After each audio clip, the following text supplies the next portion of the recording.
Let's now move on.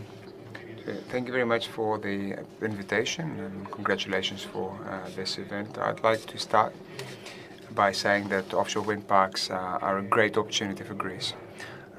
They are great, they're big projects which are normally carried out using synergies. There are only very few investors who can support such projects.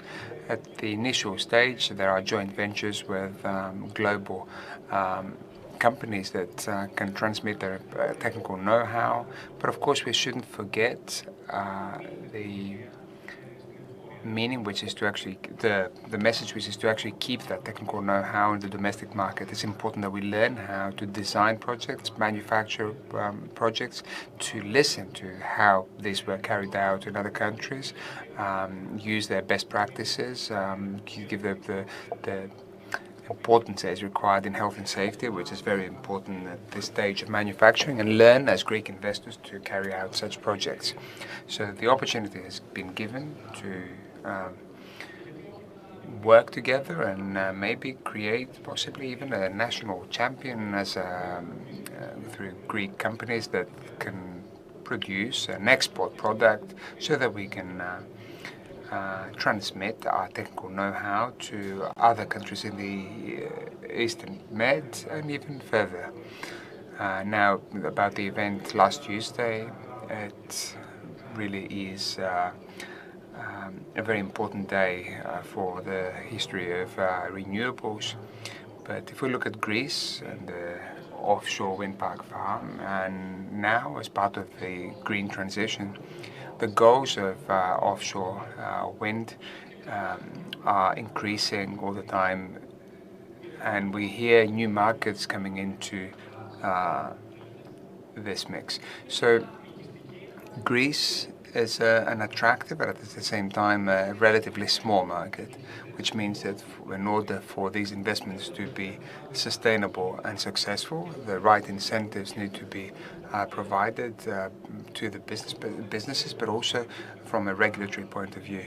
Of course, the national plan, the enhancement of the national plan is very important. There's been so much hard work that's behind this, and we're only at the beginning. We're only just starting with the implementation of these projects. Of course, there are risks, and there are aspects that need to be looked at as investors, and we need to be a bit more careful.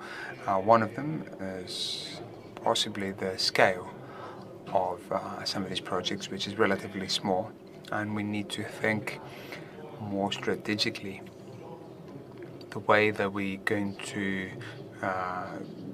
any problems with procurement of the equipment, especially with the pressure that there is on the supply chain in order to close deals, and that it's also about the wind turbines, but also the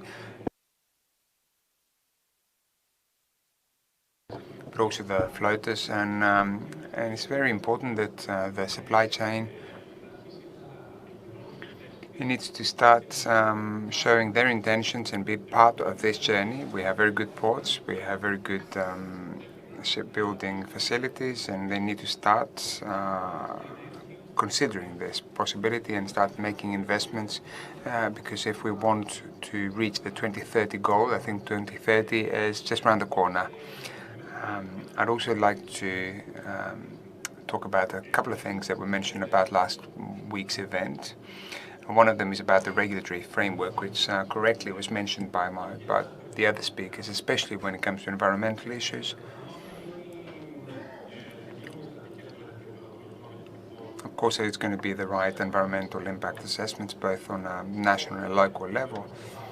And for the time being, because the minister did say that some of these projects might come to tender when they're already mature. So the environmental impact assessment is a responsibility of the investment. There need to be very clear rules so that there are no surprises and delays.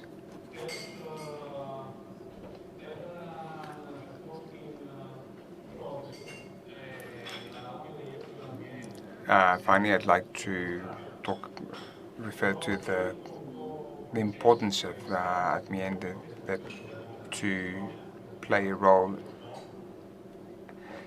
in the years to come before we come to tender, and create an authority, whether that's a private partner or a central authority that's going to kind of mitigate the problems, if you like, of the law at the stage where we are now. And it's a smarter way of managing resources and capital. However, we'd like to, as an industry, we would like to be part of this. We would like at the EP to be supported with technical know-how and the resources, and be there with them to support them. This is what I wanted to cover. Thank you very much.